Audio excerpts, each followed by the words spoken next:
This is where we left off on the last teaching portion.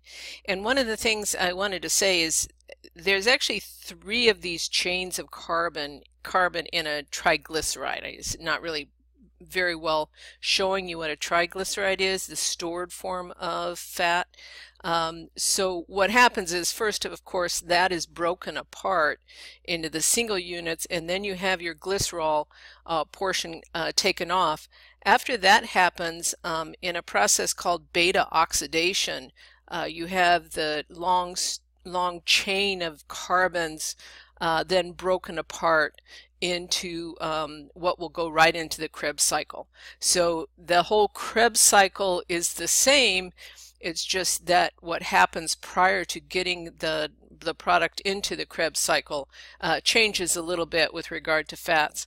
And the other thing that's real interesting about fats is we measure fats by how many carbons are in that chain. So this high density, low density, and very high density. So very low density, intermediate density, and then low density and high density. These are your LDLs by how long those chains are. One of the things that your book says is just kind of a wow moment is we eventually can make somewhere between 32, 36 ATP off every glucose molecule, but out of one of these fatty acid chains, because there can be so many carbon units, you can make something like 144 ATP molecules. It's just, they're very dense with regard to energy. It's a very good design chemically for storing energy, and that's what your fats are. Then the other thing it says here is you do have your saturated, unsaturated, that concept. So lipogenesis is the synthesis of fat, while lipolysis, the oxidation, the catabolism of fats to yield ATP. If there's no need, those are going to be stored. Just like, if you don't need all the money in your paycheck, you're going to put some in the bank. Lucky you. But that's what happens. And what you see in this image is triglycerides at the top. Fatty acids can be broken apart by beta oxidation and go straight into the Krebs cycle in the form of acetyl-CoA, whereas glycerol has to go through glycolysis in the cytoplasm to pyruvate. Pyruvate, remember, then the CoA is taken off and then recycled back outside of the cytoplasm to pick another 2 carbons up and goes into the citric acid cycle. As I guess I'm getting ahead of myself in what I'm saying to you, but here's the words. So we have lipolysis begins by separating the glycerol backbone of the triglyceride from the 3 fatty acids, and then that can go in via glycolysis. So it's broken apart and then taken in as acetyl-CoA. The acetyl part goes into the cycle. CoA is back out again. Beta oxidation, there's the word. Beta oxidation is the process of just breaking off 2 of those carbon fragments, and that becomes the acetyl group is joined by coenzyme A to form acetyl-CoA for insertion then. The oxidation of triglycerides results in a formation of an acid product called a keto acid, and that needs to be eliminated from the body. So that's one of the I guess one of the goals of the keto diet is to keep yourself in that state, but it also is one of the apparently one of the possible risks, because the normal part of breakdown of fat won't cause an excess, but actually will cause an excess, I'm sorry, will cause an excess, will cause a slight metabolic acidosis. But you do have buffer systems in your body and we're talking about of the blood, but you have buffer systems to maintain your blood at the optimal pH for your brain. But what happens is this can accelerate beyond the capacity of your buffer system, and that's when you end up with metabolic acidosis, and that then can be somewhat dangerous if it's to the extreme. Then protein metabolism, so that's lipid metabolism, and just a couple other things I want to say about lipids generally. Lipids, you know, are not water soluble, so you have that whole hydrophobic, hydrophilic capacity with regard to lipids. So lipids, in order to be transported, are attached to proteins, and that's where you get your LDLs, your HDLs, those high-density lipoproteins, those low-density lipoproteins, intermediate and very low density. Each of those has a different job. Very low density, their job is to transport triglycerides to skeletal muscle cells and adipose tissue. Intermediate, their job is to, they're smaller in size and they're kind of a middle size. Very low are considered the bad cholesterol, because they're the ones that have the capacity to plaque. So very low density bad have the capacity to plaque. And very high density lipoproteins have equal amounts of lipid and protein.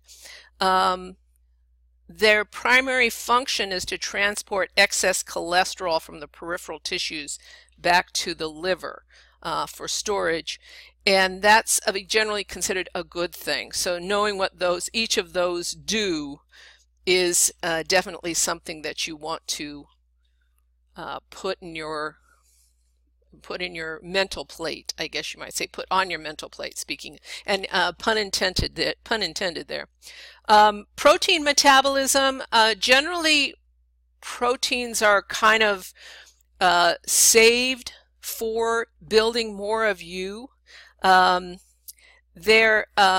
They can be used in the absence of anything else, but generally proteins are converted to amino acids or broken down into amino acids, not converted to them. They're broken down into amino acids, so then they can be reformed into whatever the body needs. But proteins can be turned into something that can go into the Krebs cycle via, say, a pyruvic acid or another type of form of acid. We do this. Our body does this in a process called transamination. So transamination is the synthesis of proteins. Deamination is the removal of the amino group from their carboxyl, leaving the carbons, and carbons in the form of carboxylic acid. So protein synthesis is part of the process is to transfer an amino group to a pyruvic acid or another acid to form an amino acid in the Krebs cycle.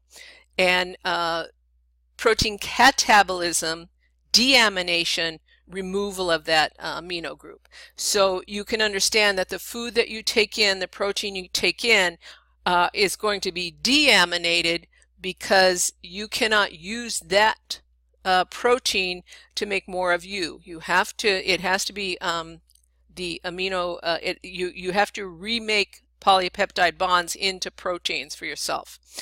Just a little FYI, essential amino acids are ones that can't be synthesized by the body. Non-essential can be made from the essentials. So the essentials can be repackaged into the non-essentials. There's another teaching group that talks about the nutrition part of this chapter. You do want to know something about the nutrition part of this chapter, but there's another teaching block for that. The three molecules you want to have in your head, among other things, among the cofactors, etc., is acetyl-CoA, glucose 6-phosphate, and pyruvic acid, because each of these can be affected on to go into the Krebs cycle, and so that can come from any of the three main sources of nutrients: carbohydrates, lipids, and proteins.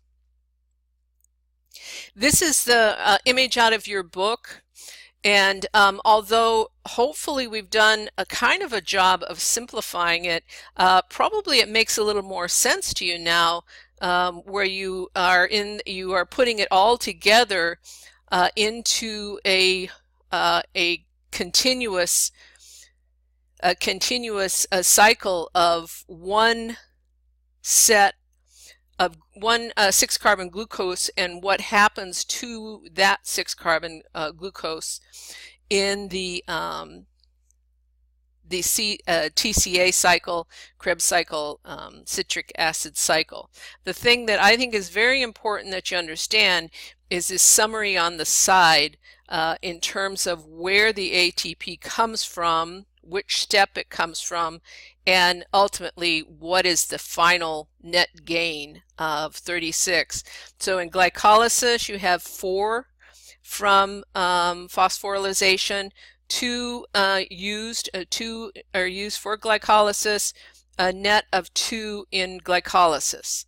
Electron transport, 4 from NADH, 24 from NADH, and then 4 from FADH, and then there is another product, GTP, where you get 2 for the total. I'm not so much interested in you knowing the 4 from NADH, 24 from NADH in terms of those steps. Just understand that those are very, very important cofactors. But you can look at that and you can see if we didn't have those cofactors, the amount of ATP would be minimal. This concept of absorptive state and post-absorptive state is basically how much readily available glucose there is. So during the absorptive state, so you have ingested nutrients, and the nutrients are going to enter the body, and you're looking at after a meal, the state lasts for about 4 hours. You spend about 12 hours out of every 24 in absorption. Insulin is the primary hormone that's involved in taking glucose into the cell, but other hormones regulate the uptake. The post-absorptive state is where you are you no longer have that readily available glucose in the blood from a meal, and what you are doing is using the reserves from the liver, the stored form of glucose from the liver and also from your muscles. A steady state, your blood glucose level must remain a constant for you to stay within homeostasis. It is actually regulated by your brain. Your brain wants your glucose level to remain in a certain state.